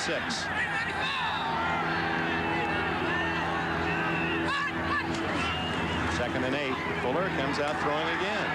Or is he going to run it? Dives to the 33, short of the first down. Gain of 4. By the way, John Stallworth with 3 touchdown catches today for the Steelers has tied Lynn Swann's Pittsburgh career record. 51 catches for touchdowns now for Stallworth to tie his former teammate Swann. Exciting to see him back and running at full speed, and Malone coming on strong as a quarterback there for Chuck Noll. Indeed. Fuller now 3 for 3 passing, using those little short passes, and now looks at third down at about 3.5. Dick, another injury. We saw Otis McKinney head to the sideline a little earlier, and that's going to, although he's in there now, he's back in there. He's back in the defense. He's a very important cog. Payton has the first down at the 39. McKinney made the defensive play. Bob Zeman pulling out the stops on the Raiders sideline. They know they need a big play. They came with the all-out blitz. McKinney soloed up on Payton. Payton able to get his hands on the football and get enough yardage to pull the first down. You talk about the qualities that make the superb, the outstanding athlete, Walter Payton. He has the quickness and the speed and the strength, but he also has that quality of determination. He is self-made. He's worked hard. He trains as hard as anyone. His tremendous physical strength and endurance are a credit to his talent, and a great example. Calvin Thomas gets the call, and he's out to the 44-yard line. Thomas, former Fighting Illini down the road, a free agent pick in '80. Van McElroy makes the tackle. Ditka moving some bodies into the field. And in a game like this, and you could sense the emotional level of these Bears. They really had pointed toward this game as being very important to them. And sometimes in a game like that, you wear yourself out as much emotionally as you do physically. Time. That's what the Bears are trying to chew up. 12:25 remaining in the fourth quarter. They lead by 8. Thomas again. Nelson made the tackle at the 46. That'll be short of the first down by a couple. The blocker on that play, number 34, Walter Payton. He does it all. He's not afraid to stick his nose in there and lead as a blocker as well as a rusher and a pass catcher. Chance to watch him here. Well, not the greatest block in the world, but did keep Rod Martin from making the tackle. Threw his body in there. Payton has said, I'd love to play defense. I just like hitting so much. Well, he does enough of that, believe me. 3rd and 2. Big down. Thomas, first down to the Raider 49, and it was Payton leading him through the hole. Well, we saw a not so great block by Payton on the last one, but he really nailed it here. Let's look at how it will appear going full speed. We usually show you the results at half speed, but boy, he just ducked his shoulder and his head up in there and buried himself in the body of one of those white-shirted Raiders. It looked to me like it was Piquel, number 71, that he was helping to block on that play. I got to believe that Piquel is getting tired. He doesn't usually have to play the whole game. With Kinlaw out of the lineup, he's had to go the whole way today. And the clock runs. 4 more downs for the Bears. Less than 11 minutes remaining. This is Thomas. And he's brought down at Van McElroy. He's right up there among the leaders in open field tackling. Oh, he gets his sights set, and he very rarely misses. Bears leading a lot of their plays with their big offensive tackles. Something you didn't see too often in the history of the NFL, but offensive and defensive people getting more creative all the time, using a lot of different combinations. It used to be that somebody came from a strange direction and blocked you to gather them up in the huddle, get their number, say, where did you come from? But today, they come from everywhere. Calvin Thomas has carried the ball 4 straight times. 2nd and 7. Little inside handoff to Thomas. He gets the number again. And he has a first down at the 37-yard line. Well, 5 calls in a row go to Calvin Thomas, who had gained only 68 yards all year. That's the value of a Walter Payton as a decoy. You can't take your eyes off Payton. You know he's the prime man in that backfield. And when you concentrate a little too hard on Walter Payton, he's going the other direction. He's got the defense thinking about him. And Calvin Thomas goes back the other way and picks up the yardage. And the clock runs. 9:27 left in the fourth quarter. 14-6 Bears. Fuller. Moorhead, the intended receiver. Fuller's saying, hey, I can't throw the ball any better than that. Timing just was not there, and that's what happens when you insert a quarterback who has not played a great deal.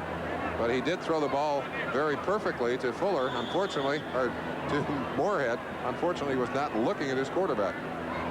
Steve Fuller, one of 3 members of this Bear roster that were Rhodes Scholar candidates. There are a lot of academic All-Americans on this Bear roster. 31-10 San Diego building its lead. 35-7 Pittsburgh still well in command, and 17 all Tampa Bay, Minnesota. 2nd and 10. Fuller, a lot of pressure, and down he goes. Howie Long was there first, and the ball down after the tackle. Nelson was there as well. That's the first sack of the day for Long, and the first sack for this Raider defense. It couldn't come at a better time. It moves the Bears offense way back just inside the 50-yard line.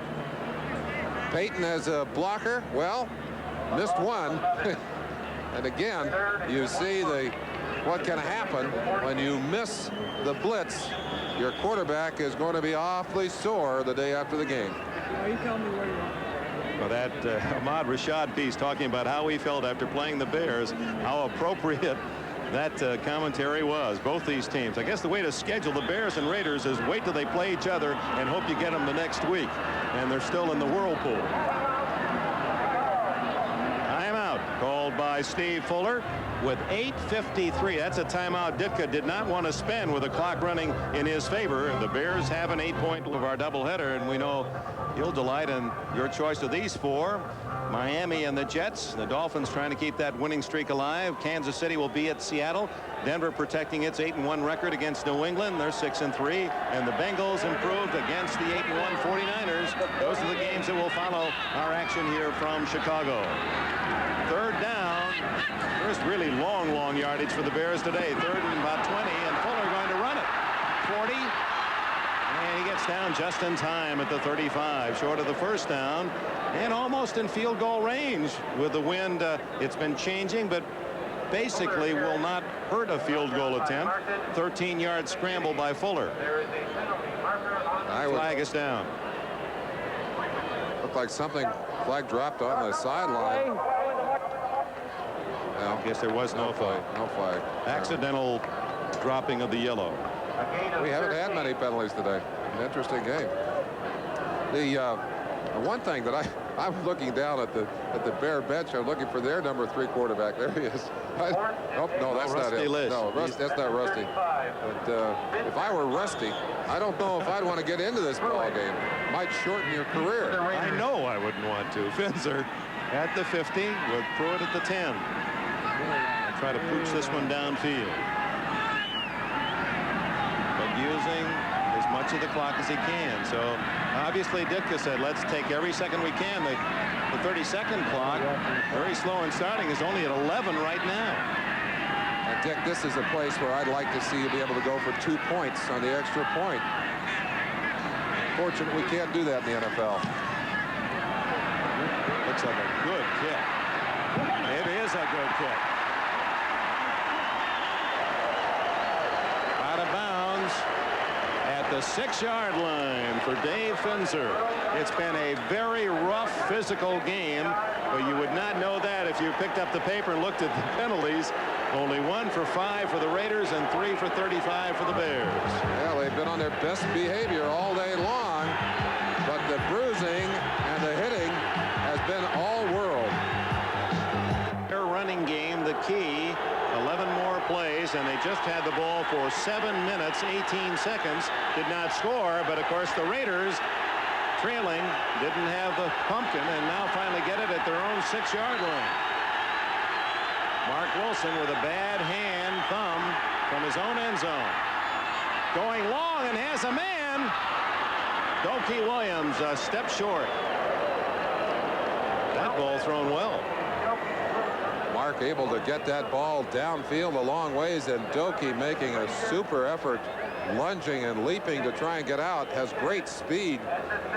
Mark, of course, the numbers reflect the injury that has kept him from being effective. Injured twice really in this game. The first time the whiplash, the second time the injury to the throwing hand, the thumb. 21 yards passing for Mark Wilson on the day. Crowd trying to help the Bear defense. Williams left, Barnwell to the right. Again from the end zone to Williams again, and he's got it. And a saving tackle by Frazier as Wilson now down deep in the end zone after a 31-yard pass, and he's hurt. Or is he can't get himself extricated from Richard Dent? I think what happened is Dent's helmet was caught on on Wilson's jersey or something. Let's look at it. They were locked up back on the goal line or back in the end zone at the end of it. This is a sticky Bear defense. Yes, it is. Wilson getting hit as he delivered the ball.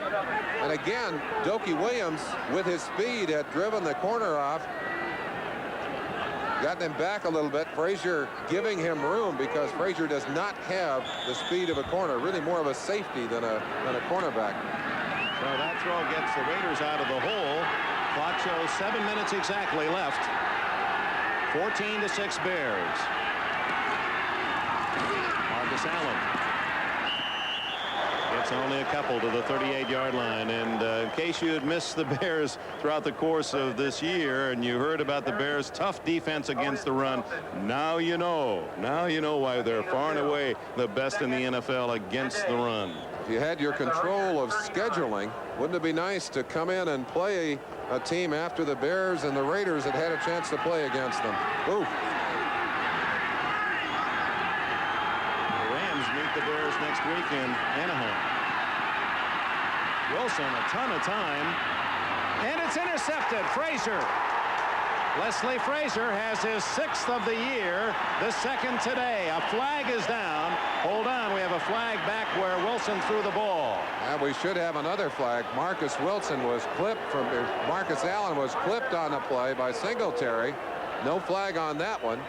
We may have a penalty, may have 2 penalties, may have even more than that by the time we're through here. Marcus just absolutely furious, and I don't blame him. That was a cheap shot. Going to try to untangle it. The official saying to the Raiders, we really don't need your help. Personal fouls before the interception. 95 on defense, 74 on the offense. Play it over. So Richard Dent of the Bears and Shelby Jordan of the Raiders in a personal foul duel that negates the play. If we had the end of that play, you'll see the shot on Marcus Allen that had him so angry. Maybe we can dig that back, perhaps not after this play, but maybe after the next one. But this game, as few penalties as we've had at this point, it may get a little ugly here if things continue at the pace they're on now. You're looking at Shelby Jordan. Here's the end of that play. There's Marcus right at the top of your picture, and you see the shot from behind, right on Marcus's knee. And it looked like Singletary trying to get his head in front. Otis Wilson. Otis Wilson, excuse me. Let me get the right guy. I don't want to put a stick on the wrong man. You're right, 55. So they'll play it over again, and this is Todd Christensen bowling his way out across the 45-yard line, close to a first down. Gary Fensick made the tackle. 6 minutes and the clock running. Left in this 4th quarter, 14-6. The Bears build up a 14-0 lead on a pair of Payton touchdowns. A couple of field goals by Barr, the only answer for the Raiders. A very physical, rough encounter here at Soldier Field. 3rd and 1 for the Raiders. Minnesota has regained the lead against Tampa Bay in the 4th quarter.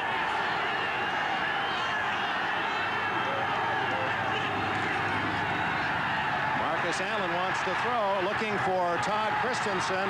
He's got it at the 17-yard line, despite the fact that the Bear defender right there had his hand, might even have deflected it, and Christensen had the presence to watch that one into those big mitts of his. Todd Christensen has wonderful hands and great concentration. Does not have particularly quick feet. He also benefits from a special ability of Marcus Allen.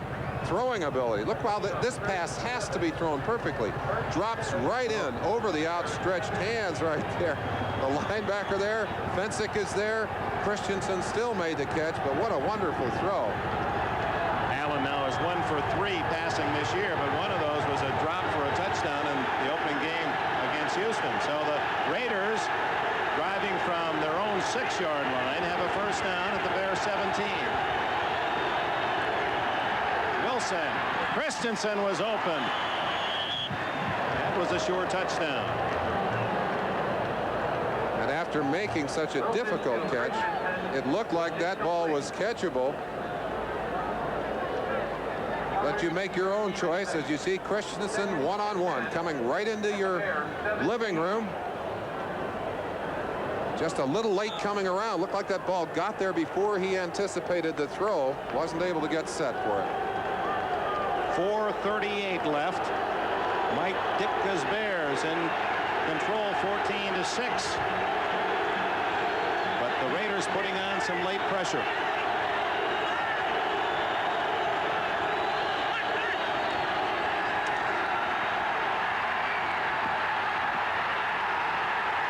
Fumble and recovered by Richard Dent.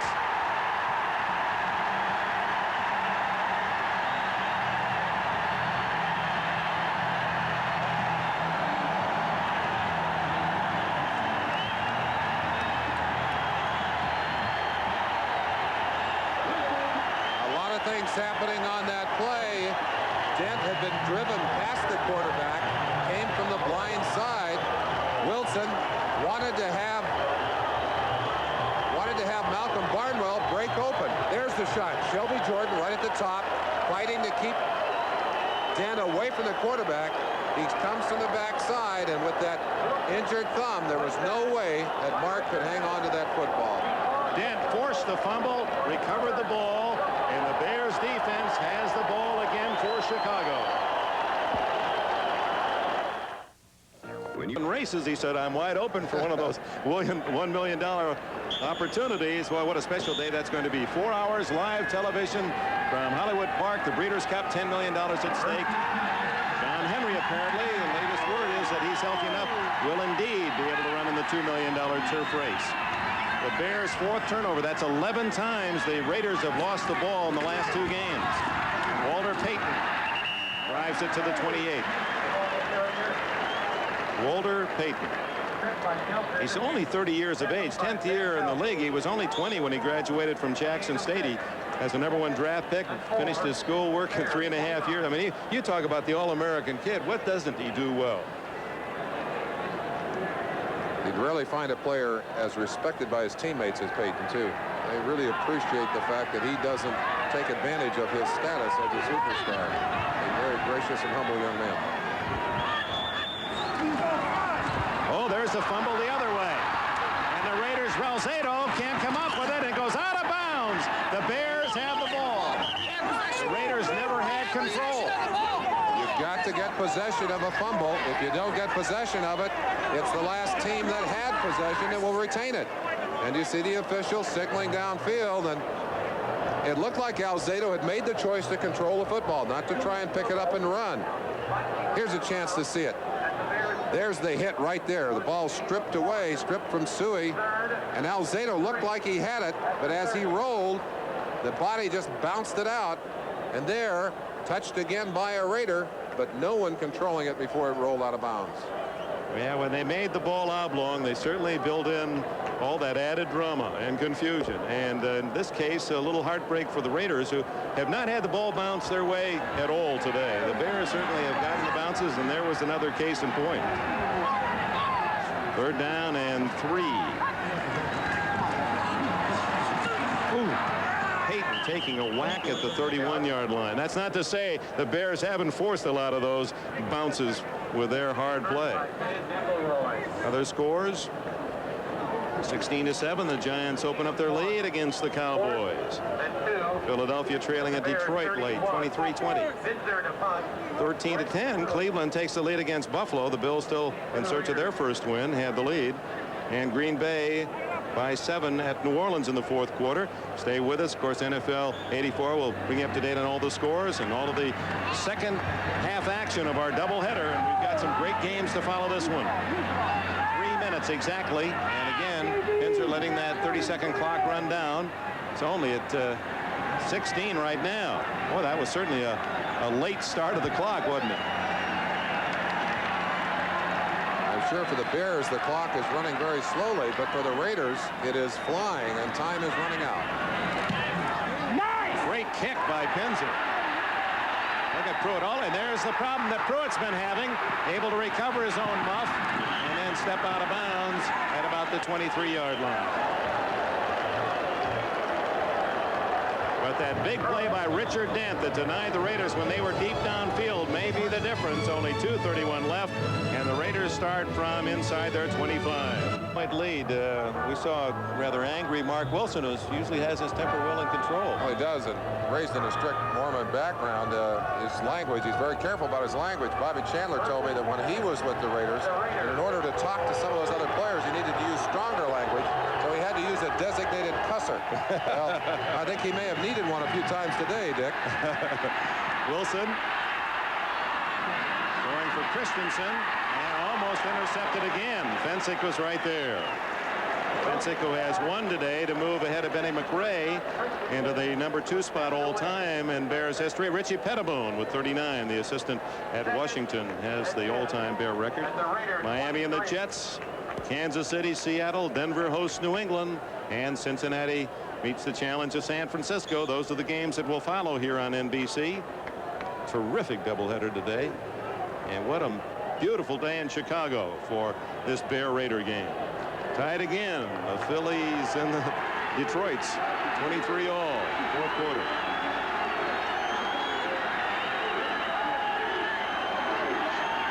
On 2nd and 10. Wilson, down he goes.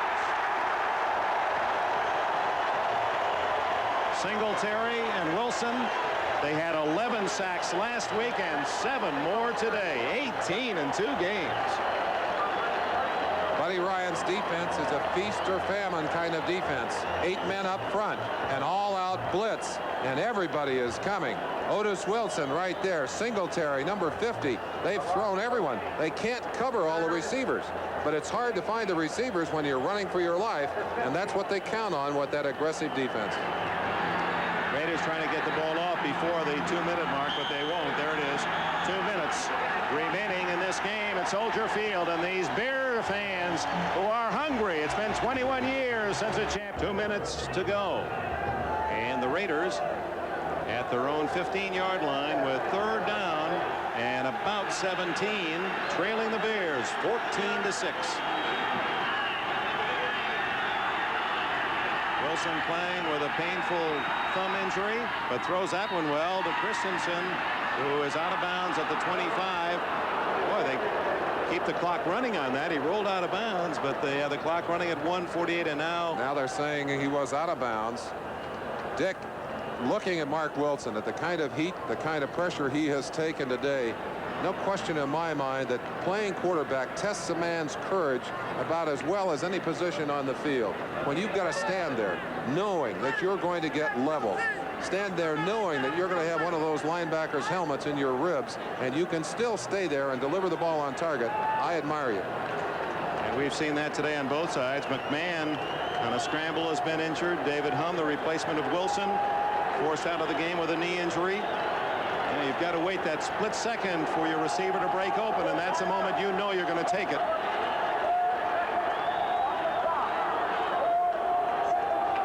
They're going to give 4 seconds back on the clock. The official ruling the ball was in bounds, but there had been no contact by a defender, so when he rolled out of bounds, he stopped the clock. But for the Raiders, that's the only good news. They trail by 8, and it's still 4th down and 7. So they have to make up 7 or give up the ball. Well, they need a small miracle here. Actually, 2 small miracles, enough to get a touchdown and then a field goal, get them back in the game. And I'll say it again, I kind of wish the NFL would instate the 2-point conversion rule. Then we could have even more fun. I'd vote for you. Why don't we write a letter? 4th and 7, or give up the ball. Look out. The Bears have it again.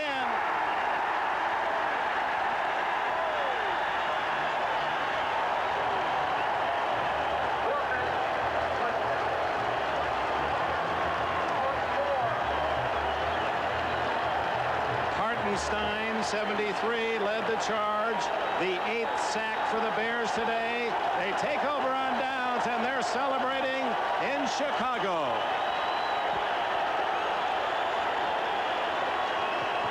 If you're back against the wall, when you have to throw the football, it's awfully difficult to keep those defensive linemen, linebackers, they're all coming. They know what you have to do, and they'll take advantage of you.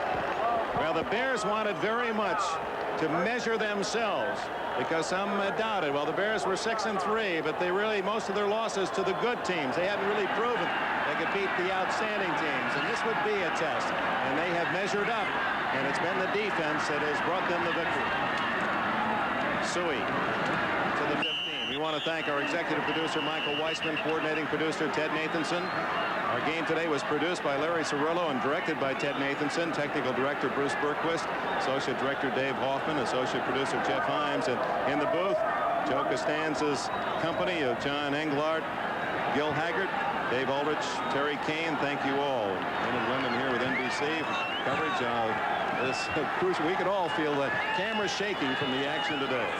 Singletary, Dent, Wilson have had such an impact on this performance today.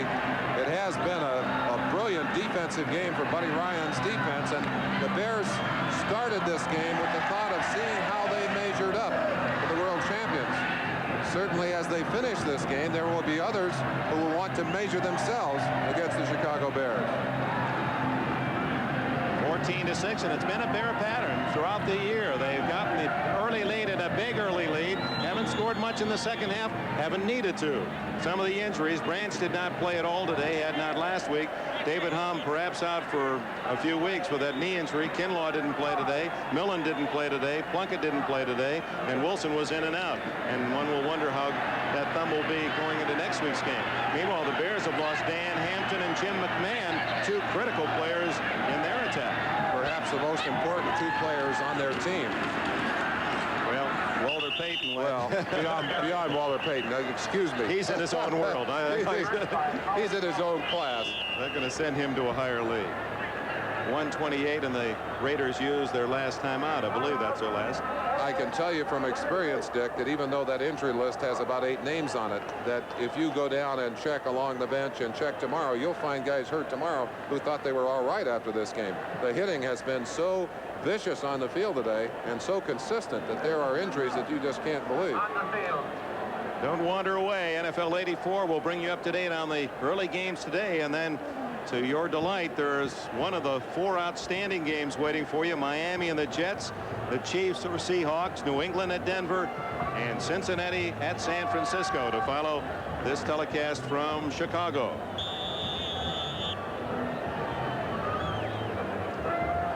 This side of the force, dark side of the force, has entered the Temple of Doom. Go Bears. Well, it's been a nice day, but a gloomy afternoon for the Raiders. I think the tough thing now is beginning to regroup and to ask the question, how many able bodies will we have for next week's game? And I'm sure that's what's going through Tom Flores' mind right now, is regrouping and putting a team back on the field next week. They have just been devastated. You get the Kansas City Chiefs, another physical team in the Coliseum. Suey just protecting the football, and the Raiders exercise their final timeout. In fact, the Raiders have caught 2 teams coming off 11 sack performances. The last time they played Kansas City had just sacked quarterbacks 11 times against Cleveland the week before and continued to sack quarterbacks in that game. And they're just catching hot defenses, it seems, although they did win that game against Kansas City. We pause briefly for station identification. This is the NBC Television Network. WVIT Channel 30, New Britain, Hartford, Waterbury, New Haven. Well, as we look at his sweetness, Walter Payton, let's go back to the quarterbacks. You know, we've said it so many times that they get too much credit, things go well, and too much blame when it doesn't. But there is no question about how tremendously important they are. You lose your starting quarterback, and the whole game changes for you. Mark Wilson may have trouble doing some ordinary things like just buckling belts and so forth with that thumb, although the tape has come off the thumb. And there's no question, Dick, that that man, the quarterback, starting quarterback, has more impact on the performance of his team than any other player on the field, no matter how great he is, because he initiates the action on every offensive play. And if a quarterback has a great day, it reflects in better play from all the other people on that offense. Some frosting by Bob Thomas. This is an interesting choice by Ditka. And he hits it through. We say interesting because some coaches might not kick the field goal for fear a block could lead to a very quick score by the opposition. But instead, it's 3 more and a 17-6 lead. Thomas, who broke George Blanda's Bears scoring record earlier this year, adds 3 more to his mark. You've got to believe that Mike Ditka has a lot of good feelings running through his mind and his body right now. Very happy coach, very emotional coach. Quite a contrast to the rather placid Tom Flores on the other side, but there have got to be some very painful emotions running through his mind right now.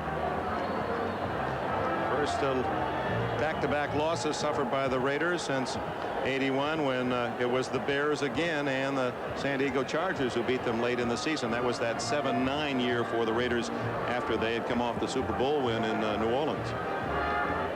And there's Buddy Ryan. He's got to, you know, it's interesting. He and Ditka have not seen eye to eye here early on anyway. He was not Ditka's choice. Hallis brought Ryan back and installed him as a defensive coordinator, and one of the conditions that Mike had to accept, that Ditka had to accept when he came back, was having Buddy Ryan as his defensive coordinator. What was that quote about defensive linemen? He says, I don't like those guys with the blow dryers. I like the kind that comes in your office and hair all ruffled and don't shower and spit on the floor. Oh, he didn't say don't shower. Come on. He just said they don't comb their hair. It wasn't personal. Don't take it so personally. Sure. Go ahead and attack the defensive lineman. Thomas squirts it out of bounds. Time off the clock. It remains at 1:21 and a 5-yard penalty imposed. Well, you know, this Chicago town so hungry for a team to cheer. Their various franchises have been disappointing through decades now, and with the Cubs resurgence, the White Sox last year, there's really a flush on the bloom, and now the Bears obviously have an outstanding team. They are, people I think now can relax and say, yes, we do have a playoff team in the Bears here in Chicago, and it's nice for these fans how well they've supported their teams in a lot of lengthy losing seasons. It certainly is, and it's also a reflection, Dick, of how important the emotional side of the game is. A lot of times it's not just the talent that you have and not the scheme, it's the execution, and much of that is mental and emotional, not physical. And you see, although the flags are down now, the wind has shifted and now blowing more from the north.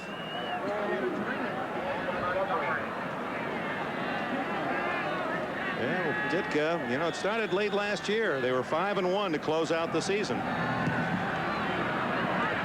Derek Jensen, one of the up men, and he's hammered at the 40-yard line. 1:16 left, and the Raiders without timeout will have a final chance to get something. Finals, the Chargers, many thought that they'd stumble. They did not, and they hammer Indianapolis 38-10. Pittsburgh winning big at home against Houston, as the Oilers still can't win on the road, or haven't won at all this year. And Cleveland has edged Buffalo 13-10. First win for new coach Marty Schottenheimer. And the Bills still hungry for their first victory of '84.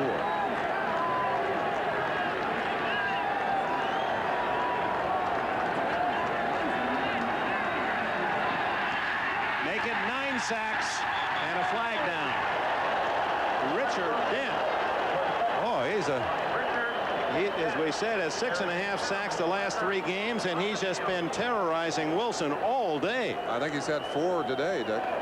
Holding against the Raiders just to rub a little salt in the wound. Richard Dent, 6'5", 253, in his second year from Tennessee State, an 8th round draft pick a year ago, and he's playing like a #1 pick in the entire draft. Offense declined, 2nd down. Well, the Bears now, you know, they say we ought to measure ourselves. They've done that, but will they have their starting quarterback Jim McMahon next week? Long throw and open is Sammy Seal. So Seal, who's seen very little opportunity other than special teams play, showing his speed downfield. There's nothing worse for an offensive team and a quarterback to have to throw the football when you have the options. And you hear coaches talk about the importance of having options offensively. There are no options left for the Raiders. They're throwing the football. The Bears know it, and the Bears have a great scheme to attack. They continue to do that relentlessly. Jim Plunkett, how soon will he be available? The Raiders have Seattle It's a Monday night game. Kansas City. I'm sorry, it's Kansas City 2 weeks from now.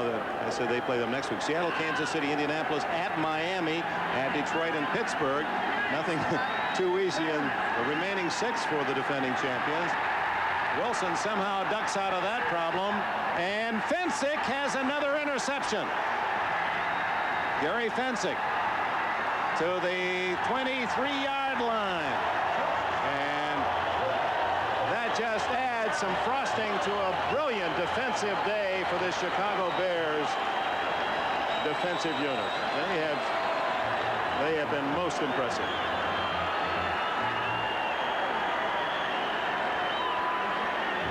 Pictures will tell you now about the changes emotionally on the two sidelines. Something great about celebrating a victory and having been through both the exciting win and the upset losses. I know the pain on one side and the joy on the other. And in contrast to the joy on the Bears sidelines, the Raiders will go home knowing that they've lost the football 12 times in 2 games, and you can't expect to win with that kind of statistic. 7 last week against Denver, and they've lost at 5, plus 8 sacks today. And now it's just a matter of watching the final seconds tick away.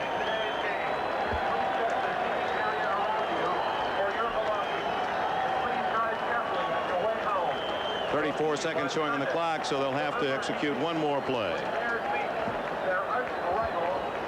Gary Fensick with a couple of interceptions. Leslie Frazier had a couple.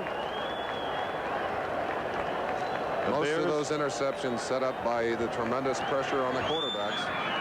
When you can control the line of scrimmage and attack that quarterback, his life is very, very miserable. Unofficially, Richard Dent with 4.5 sacks.